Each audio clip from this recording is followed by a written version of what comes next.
Hello, and welcome to the Migraine Oasis podcast, where we'll help you achieve more pain-free days by tackling the root causes that keep you stuck in the pain cycle. Our goal is to help you heal from the inside out for sustainable results. We'll cover everything you need for a holistic and mind-body approach to healing. From understanding how pain works to uncovering areas of tension within the mind, body, and spirit that can trigger your pain, and sharing practical tips to break free and find relief. I'm your host, Karen Ash, a former chronic migraine sufferer, certified coach, patient advocate, and migraine mentor here to support your healing journey. If you're ready to change your relationship with migraine and get back to living, let's dive in. Welcome to part 2 of the mind-body connection. If you haven't listened to part 1, I'd highly recommend you do that just to get a basis of what the definition is, how it's showing up in your day-to-day life, what to do about this data you can collect from the symptoms and the signs that are showing up in your mind and body. In the second part, we're going to talk about how the mind-body connection shows up as symptoms, and we'll go over what those symptoms are. We'll touch on fMRI technology and how that's made a difference of how we understand chronic pain, how to use the mind-body connection to our advantage to decrease these symptoms that are not so pleasant. We're going a bit deeper than we did in the first part. We talked about how you blush when you're embarrassed or you get a stomach ache when you get nervous. These things are quite natural and happen from time to time. But what we're going to talk about is when it becomes a problematic situation for you. So you're getting symptoms, they may be chronic, and it's affecting your day-to-day life. It's affecting your health. It's something that you're concerned about maybe. You're not exactly sure what's going on in your body. Doctors are not able to explain it of what the root cause is. And this is where we'll talk about how the latest in neuroscience and a third classification of pain is responsible for some of this, or could be in your case. As I'm going through some of these symptoms, you don't have to be 100% convinced that this is a mind-body connection in action. It's okay. I just want to plant the seeds for you to get curious that if your symptoms are not going away through traditional medicines and traditional approaches, that maybe a mind-body component has something to do with it. If this resonates with you, just something simply to explore and see if it could work for you, because it is working for hundreds of thousands of people at this point, including myself, with being able to cure myself from chronic migraine. So this is why I'm super passionate about sharing this. You're currently not thinking of these things as a mind-body connection, and that's okay. It's just not a part of our mainstream dialogue right now. We are taught from a young age that something physical that hurts is something physically wrong with our body. So this is a new approach that I hope becomes more mainstream because it's helping so many people. These are typically symptoms that are lingering. They're maybe becoming chronic, which is 3+ months. And there is no disease or underlying structural issue, no autoimmune disease, no nerve or hormonal or organ damage to be a cause of it. There's no tumors, no infection, no current fractures of a bone, that kind of thing. All those things are ruled out by your physician, and yet symptoms are still present. In these cases, a lot of times doctors cannot tell you exactly 100% sure why this is happening. And this is super frustrating for you as the patient because you want clarity, but there is no clarity. And this is the problem. They're unclear. Migraine, as an example, fibromyalgia, all these different things. There's a bunch of symptoms that are similar and we get lumped into a diagnosis. A lot of times that's for insurance purposes or to give us clarity. And sometimes that helps. It helps to get the diagnosis that, okay, there's a name for this. I've been struggling with all these random symptoms and people can't understand what's happening with me, or people are acting like it's in my head and not understanding the severity of this. So now I have a name to it at least. It allows you to settle into, okay, there is a reason for this. A lot of times it's this vague categorization that you get placed in this box. And the problem is, like with migraine, with my case, it was an incurable disease box that I got put into at 17 years of age. There was no cure. It was hereditary, and this is why it was happening to me. all I was meant to do for the rest of my life was look for pain management. And I believed that for 34 years. That's all my life was, is looking for a better pain management. Until I found this work and was able to look at it from a different lens and actually cure myself of chronic migraine. I mean, that's unbelievable. It's important to know that when you get that diagnosis and label, it sometimes is this vicious cycle because then you're in this box that you're broken, something's wrong with you. Physically, something is not right. And so that leaves us to not explore other options. We take this diagnosis, the doctor typically knows what's going on, we think, and it's this life sentence essentially that we get stuck in. I'm also making this video to push us out of our comfort zone, push us out of the norm of thinking and looking at it from a different lens of something that potentially could help you. A lot of doctors don't know about this third category of pain and symptom, which is called nociplastic or neuroplastic pain and symptoms. And what that is a third type of pain that has come only in since about 2016, they started labeling this as nociplastic. And in 2019, that came into the IASP, International Association for the Study of Pain. And that's what they categorized it. Now it's evolved from that into being called neuroplastic pain and symptoms. But essentially what it is the third type of pain. It's not associated with structural damage in the body. It's not associated with nerve damage. And so it's this third category of what do we do with this? People are still in pain. There's nothing physically, structurally wrong with the body. A lot of doctors are still not aware of it. It's the latest in neuroscience. It's the latest in pain management. It's cutting edge, and studies now have been done on this. There's a lot of research being done, and there's an uptick of people understanding it, but it's still at infancy that people need to become aware of in order to help advocate for themselves to their doctors to make sure that they're being asked about, could it be neuroplastic in nature? And most doctors will not even know what that means. And so there's the ITNS, Association for the Treatment for Neuroplastic Symptoms. Symptomatic.me is the website, and you could use that as a good resource as well. It tells a lot about it, and it's trying to help train doctors what this neuroplastic symptoms are and how to treat it. So that's a little bit of a side note. Let's get into some examples of what these neuroplastic symptoms are. I'm saying neuroplastic. You can substitute that with mind-body connection symptoms, these symptoms that come about due to typically stressors. Stress is a lot of things. Stress is the current stress that you're under. It's the past stress that you've gone through. So adverse childhood events, it's the divorce that you had 10 years ago. It's that hurt feeling that you had when somebody broke up with you or ghosted you and it upset you, but you moved on and didn't manage those emotions. So all these repressed emotions and emotions that we just didn't deal with at the time of the hurt or trauma. It's personality traits that put a tension or a pressure on yourself. So perfectionism, people pleasing, lack of boundaries, this harsh inner critic that most of us have, lack of self-compassion. There's all kinds of things within the personality that could be triggering or causing stress and tension in the body, or the thoughts, our mindset. There's so many different ways that stress is involved. I always heard with my migraines, oh, it's stress related. Okay, but what does that actually mean? Yes, I'm under stress, but I didn't feel like I could do anything about that stress. There was always stress. And in life, there is going to be. Part of the cure of this is trying to find ways to manage the stress and the emotions and the different personality types and the things that's causing this tension and the brain essentially to feel unsafe is the bottom line. Within this mind-body connection, the mind is creating both consciously and subconsciously. We have to remember that there's this whole component of our brain. 95% of our thoughts and our emotions and our habits and the memories are in this subconscious part. So that's a part that we don't have access to typically. We can bring it into consciousness, but our conscious mind is only operating 5% of the brain. What does that mean? You're being triggered by stuff out of the subconscious. All these stressors are still in there.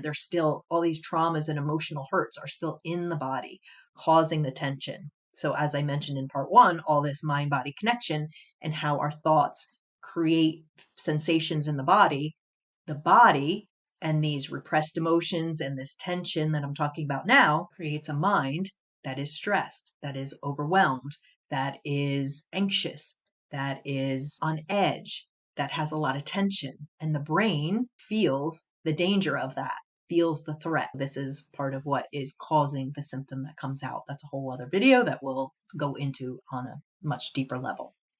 I'm going to go over about 5 different symptoms that are mind-body related or can be. They have a component of it. It's something that I would highly recommend that you look at if you have these symptoms. Migraine obviously is one of my passions because this is what I suffered from and was able to cure myself from. If it's a primary headache or migraine, and that means that the pain is the symptom. Secondary headache or migraine means that it's coming from something else. It's coming from a sinus infection, a disease of some kind, from a brain tumor, or something else. It's a secondary cause of something else. When it's a primary headache or migraine, it is typically neuroplastic in nature. And what this means is there's this mind-body component that has to do with it. With migraine, there is no consensus of why that is caused. If you look on the Mayo Clinic website, it says it may be caused by da da da da da. It could be blah blah blah. There's no consensus still on what causes a migraine. Another one is IBS, irritable bowel syndrome. And this is not the case where it would be after an acute gastrointestinal infection, something like that. But when it's just coming on its own, there is a mind-body connection that could be a component of this. And think about that, where the gut brain axis, I don't know if you've heard of this, but the gut is a second brain, they call it, because there's so many messages going between the gut and the brain. When your mind is upset and has stress and there's a lot of tension between the mind and the body, it's going to cause problems. We talked about in the first part of when you get worried and you get a stomach ache, then it could cause diarrhea. Well, IBS is sort of like a heightened sense of that, like an extreme example of that, if you will. Fibromyalgia is another one, this widespread muscle pain, and comes with sometimes fatigue and other symptoms. There's currently no good evidence that this is caused by a structural or biochemical disorder within the body. So when an autoimmune disorder or a nerve or hormonal type of disorder is ruled out, this is a good place to start looking. Is it a mind-body connection? Is it this neuroplastic type of symptom? 2, maybe a little bit more controversial or harder to explain, is long COVID. And new research has shown that a mind-body connection and approach can be a good place to start looking. A physician that I know of, Dr. Becca Kennedy, who's done a lot of research on this. She used to run the long COVID center at Kaiser Permanente, and now she's in private practice. She saw thousands of patients, and they were able to be cured from their symptoms when they started taking this mind-body approach and looking at it as a neuroplastic symptom. I was at a conference for the ATNS, the Association for the Treatment of Neuroplastic Symptoms, in Boulder, Colorado, September 2024. And I met actually one of Dr. Kennedy's patients. And he was talking about how he was cured from all these long COVID symptoms. And he was there, had flown out there, and wanted to be talking to all these practitioners and people in the rooms. There were physicians that were doing this type of work and coaches like myself or therapists, and also some patients that were there to learn the latest science and the latest research on how to cure from these things. So he was there, and an example that was given as somebody that has cured from long COVID. I also met this woman who was spectacular, and she was actually bedridden from long COVID. And here she was, got on a flight, came out with her friend. They're both now changing their careers to be able to help other people with long COVID. So this is something that I think will be coming more and more into the forefront, I hope. This is something that could help with the symptoms. And the other one is back pain. Now, this is a little bit of a tricky one because people think, oh, but there is something structurally wrong. I got an MRI that has a disc generation, herniation, or a bulging disc. So there is something structural. But what the research has found is that some people are in pain, some people are not, with the same MRI findings.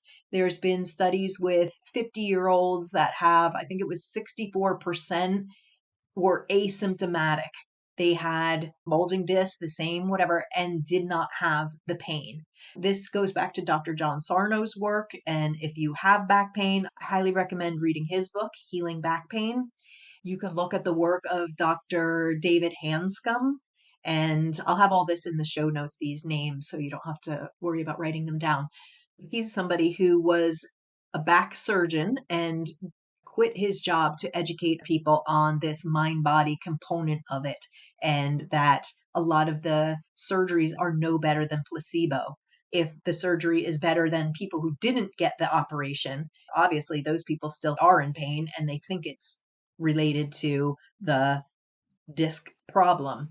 You need to go into what the placebo versus the operation was. And there you'll see that there is no major difference between operation and placebo, which is very, very telling.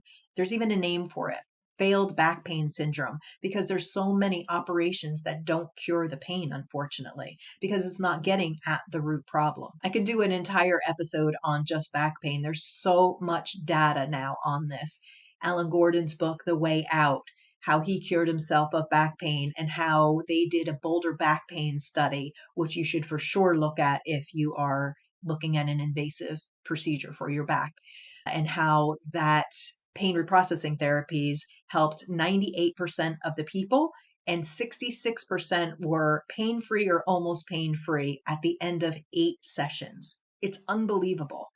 I'm a little bit biased to this, just as a disclaimer that I have been trained in pain reprocessing therapy through Alan Gordon's group. So this is something that I'm passionate about. This is somatic tracking and all these different things that you may have heard about to heal any pain, to be honest, any chronic pain. So that's just a few of the symptoms. On my website, migraineoasis.com, you can find a more full list. It's not a complete list, but at least it gives you a little bit more of an idea. If you have a different symptom than what I've listed, you can go there and see if maybe yours is something that has been known to be helped by this mind-body approach to healing.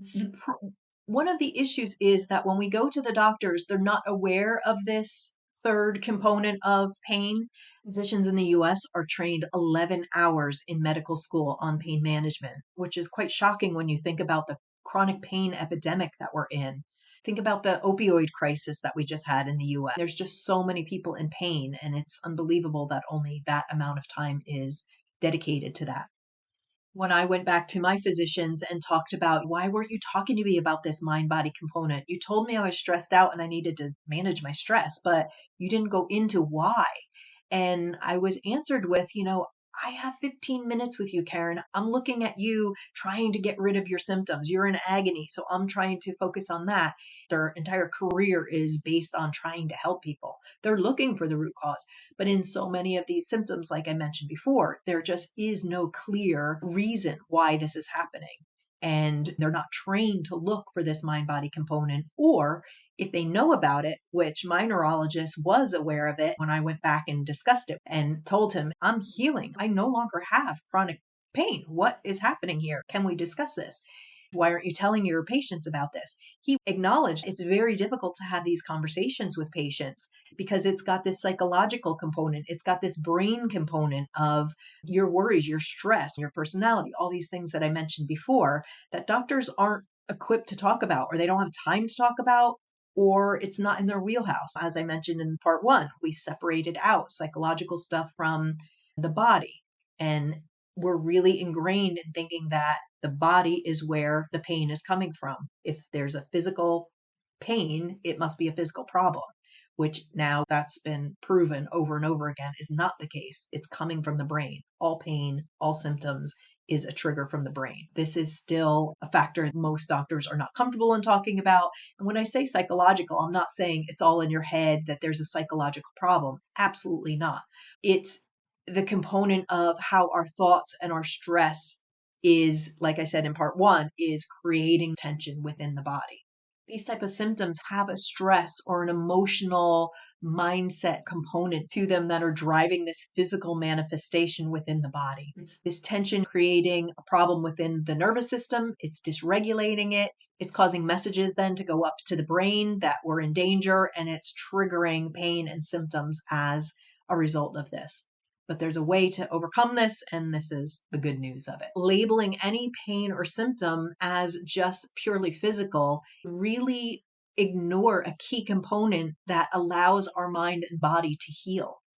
We currently think of a migraine as a physical problem. We think of back pain as a physical problem, anxiety, depression as a mental health issue instead of both. It is very much both. Let's go into those two specifically because there is a high percentage of people with migraine that have depression and anxiety that come along with it because of the mental challenges of the physical pain. Depression, yes, it's very much a mental health challenge with the negative thought spirals and the concentration issues and the irritability that can come, this excessive rumination and this really low mood that you're in. It's so much more than a mental challenge. It greatly affects our body. It affects energy, very low energy, feeling very, very fatigued. It affects sleep, difficulty sleeping or sleeping too much. It could go either way. Sometimes there's weight loss. Sometimes there's weight gain. Sometimes there's a sluggish feeling. Sometimes there's a jittery feeling. There's all kinds of things that are going on in the body. So it's both. Anxiety is the same thing. You get these anxious thoughts, and yes, it's a mental health challenge, but there's also heart palpitations that come with it. There's so much going on in the body that is felt in an anxiety attack. Tightness in the chest, difficulty breathing, sweating or clammy hand, muscle tension in the shoulders, neck, and jaw area, digestive issues, nausea, diarrhea, stomach cramps, fatigue from the constant high stress alert state, and also restlessness. So again, I don't want us to think about symptoms as being one or the other. It's both. It's all connected, this mind-body connection. Also with chronic pain, you have the physical pain, but it also has a huge mental toll on people. It's depressive. I mentioned before that anxiety and depression come along with migraine and also with chronic pain. It's very normal for this to happen. It can cause brain fog and difficulty in concentration. It can cause feelings of stress and fear. Obviously, there's a lot of fear-based thinking when it comes to chronic pain because you're afraid of the symptom and when it's coming and when it's there. There's so much just fear around all that. There's such an emotional toll, an emotional exhaustion that comes with it. There's sleep disturbances sometimes because you're uncomfortable due to the pain. There's hopelessness or this feeling of being stuck in this issue. A lot of times there's social withdrawal and just distancing yourself from people. Sometimes a heightened sensitivity to emotions and external stressors. So there's so many different things that are, again, happening in the mind and body, even when it's chronic pain, physical in the body. Stress alone has been proven to do so many things within the body. Stress, this mental component, has been shown to raise the cortisol levels, this hormone within the body. It's been shown to increase inflammation in some cases, and it can negatively affect immune system. When you're very stressed, a lot of time you're getting more sick, you're getting colds, you're getting other things because your immune system is compromised. Chronic stress can just wreak such havoc on the body because your nervous system is in such heightened state in this fight or flight, and it's just not meant to stay there for so long. Stress and this tension that it creates within the body and the nervous system dysregulation are really at the core, at the root cause of a lot of these symptoms. And the good news is with stress management, with knowing this information, we can go back and reverse engineer that, which is what we'll talk about next. What we want to do is ultimately break this cycle. We have the pain or the symptom. It causes us stress, worry, all these other mental things that I've been talking about. Then that exacerbates the pain and the symptom. It just is this vicious cycle that keeps going. Or another way to say it is we've got all this stress and emotional angst and tension in the body, and that causes a symptom. Then that symptom causes more stress, different type of stress, because now we're stressed over the symptom. And that is this vicious cycle. So breaking this cycle is the key to overcoming. Before I get into how to break this cycle, I want to tell you one thing about this fMRI technology that's come out only since the 1990s. And it was a Japanese scientist by the name of Sergei Ogawa. I hope I say that right. And his team. His work had a profound impact on neuroscience, and what it does, it measures brain activity by measuring the blood flow in the brain. It shows different areas of the brain that become active when in response to a stimuli or during a certain task. And this is helping researchers understand brain function in real time. What they have shown now is that pain over time shifts where it's being registered within the brain.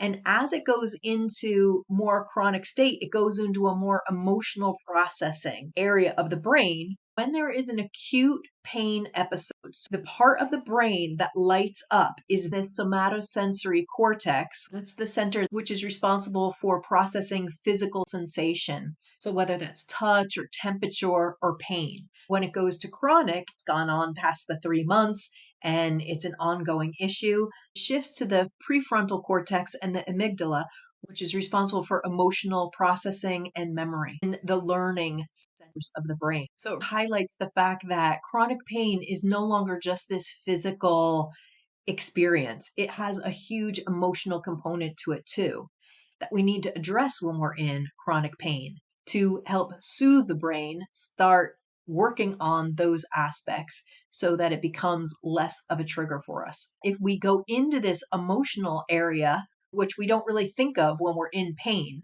of working on the emotions, we're still looking at this physical aspect. We think of a physical problem in the body as a physical cause, but it is not. It is brain generated. And so when we go into the brain and we start looking at the neuroscience and we start looking at, mine is chronic now and it's being processed in this emotional area of my brain, let me try to go in and soothe that part and try to break the cycle. Let me address the emotions, make the nervous system come back into a regulated state and to stop firing the symptoms. How do we heal from chronic pain and symptoms? It goes to the root of what are the stressors that are causing the tension, causing the dysregulation of the nervous system, causing the brain to feel unsafe, for it to trigger some sort of reaction. A brain that feels safe does not trigger pain or symptoms. If we're in chronic pain or symptoms, there's something dysregulated within this system. When we're talking about these neuroplastic type symptoms, the ones that are unexplainable, they don't come from some disease or structural problem within the body. We have to look at what's causing it in the first place. We know the mind and body are very connected. We know it goes both ways, from the mind to the body and the body to the mind. That's super clear, hopefully, after this video. What we're wanting to do is reverse engineer this. Let's start with the mind. We need to figure out what is the stress that is causing tension to come up in the body. I gave you a few different categories of what that could be. It could either be your day-to-day stress that's happened in the past. Number two, the emotion side, that is again past and present, the current emotional things that are going on with you right now. A lot of times it's these past things deep back into the brain that you're not even thinking about, that you've forgotten long ago. So things from back in childhood, adverse childhood events, past hurts that you've had that you didn't really process. This divorce that happened 10 years ago, it's still in the body as stored trauma. Emotion is energy in motion. It needs to come up and out of you. If that hasn't been able to happen, which for many reasons it doesn't happen, and for a valid reason, the brain is trying to protect you by keeping it repressed because it was too hurtful. You didn't have the tools to manage it. It was too overwhelming at the time it happened. There's many reasons. In my case, I had a breakup and the death of two dogs, and I just sunk myself into work. I just physically could not manage those emotions at the time. I became even more of a workaholic to avoid all those feelings because I just wasn't capable to feel it all. It was just like a 1, 2, 3 punch, and I just couldn't. And so in hindsight, this is part of my issue of why it was becoming more and more chronic, is because it just was so much of an emotional toll that just got shoved back that I didn't really process at all. Number three would be the personality side. What in the personality is creating tension? Are you a perfectionist? Are you a control freak like I was, trying to just do everything right, have everything in control because this is how you feel safe. These are the defense mechanisms, the coping mechanisms that we've created since childhood. Looking at these and trying to figure out if some can be worked upon to cause you less of a nervous system dysregulation. And this is a whole other topic that I'll have a lot of videos on: nervous system regulation, how to feel your emotions, all these different things. This is just a high level what they could be, so that if you want to go off on your own and say, oh yeah, this is really resonating with me. I had this and this happen and I never really processed it. And I think this is coming up now as a trigger. And maybe this is part of the reason why I'm in pain. It's just to give you a little bit of the information to start going off of and keep looking in this space for further resources in the future. These are the things that can help start to reverse it. Once you start working on this, calming the nervous system back down, regulating everything back out, then things will stop triggering because the brain will feel more safe. It'll feel like you're not in danger anymore. Number 4 would be the mindset and how fear-based you're thinking over these symptoms that you have, how intense you're looking for a cure, because this is again creating tension within the body and again affecting this mind-body connection. The next part would be the body. We just talked about how you can reverse this in the mind. In the body, if you can become more aware of the sensations that are going on, when you feel the little tinge in the knee or you feel the headache coming on, maybe you feel the tension in your neck or your shoulders, and you start looking at what's going on right now. What are the emotions? What is the stress that I have? Is there a situation that's triggering me? What are the thoughts that I'm having right now? This is the second way to reverse this, to become aware of it so that you can stop the progression of it becoming a symptom. Once you recognize that, being kind and gentle to yourself to reduce the fear-based thinking, try to feel into your body more instead of analyzing everything in your mind, and to becoming more in tune with your body. Right? Some self-compassion, some self-soothing aspects, and to create safety within the body the same way you're trying to do in the mind. One quick story about how I was able to do this is back pain. So I had cured myself of the chronic migraine. I was feeling really good. And it came a point where I was going to go to Florida to visit my parents. And for different reasons, I didn't want to go do that. I didn't want to take the physical trip because it's just a long trip. It's a long day. I fly with my little dog. I'm always stressed about her needs. And on the other side of it is a dynamic that stresses me. I have a mother who has dementia. Will she remember me? The family dynamic. There's a lot of things that is present when I actually touched down in the States and during this trip. The first time I was going, the migraines were down. I was like, okay, wow, this is really working. And I got excruciating back pain. For 10 days, I was in bed, could barely move. It was nothing like I've ever had before. Was on a heating pad, could barely go to the bathroom, couldn't stand to cook. It was just so bad. I kept thinking, isn't this ironic that it's right before this trip? I was starting to think, can this have something to do with the mind body? I am probably freaking my brain out because I'm sending messages that I don't want to do this. I'm scared to fly. I don't want to do it. I'm worried about this. I'm worried about that. And all these things were stressing me. And I thought, yeah, I think this might have a component of this. So I tried to soothe myself. I tried to do a little bit of that work, but it just did not function in that case. I had to postpone my trip, plan it for another time. As soon as I canceled my flight and knew the trip was postponed, my back eased up. Very interesting, right? By the second time I went to the States, maybe 6 months, 8 months later, the same thing happened. But I was really aware of it. Every time I would have a little thought of, oh, I don't want to go do this, I worked with my mind and my body and what I was sensing. And I tried to reverse this and keep myself calm and the brain feeling super safe.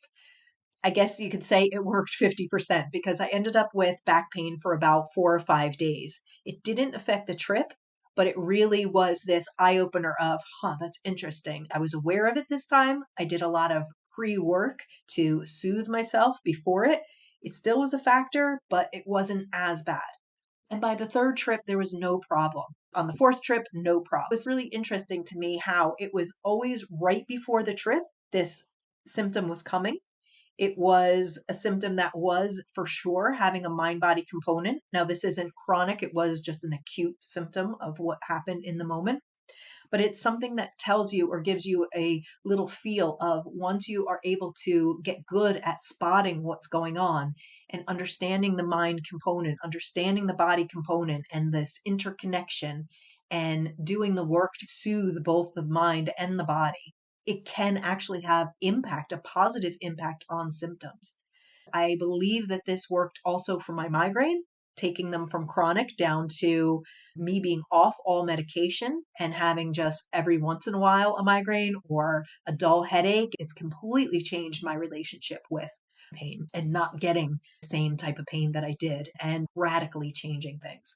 I hope that leaves you with a little positive note of how this can work. I hope this helps in some way to open your mind to another way of thinking about things.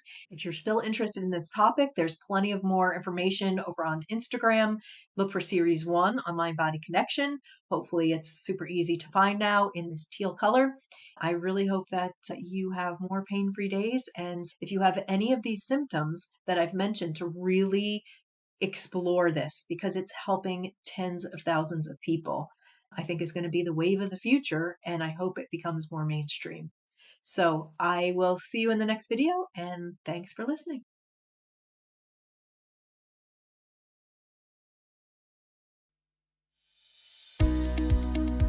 Thanks for tuning in to the Migraine Oasis. I hope today's episode has inspired you to explore new approaches and provide some actionable steps you can use. Check out the show notes for any of the links of resources mentioned. If you found this valuable, please follow and subscribe, leave a review, and share it with others. This greatly helps our algorithm to ensure that this information gets out to more people who can benefit. If you're not already a part of the Migraine Oasis online community, check us out and stay tuned for more support, relief, and healing throughout the week. Until next time, stay hopeful and believe that more pain-free days are in your future. We're honored to support your healing journey. Take care of yourself and be well.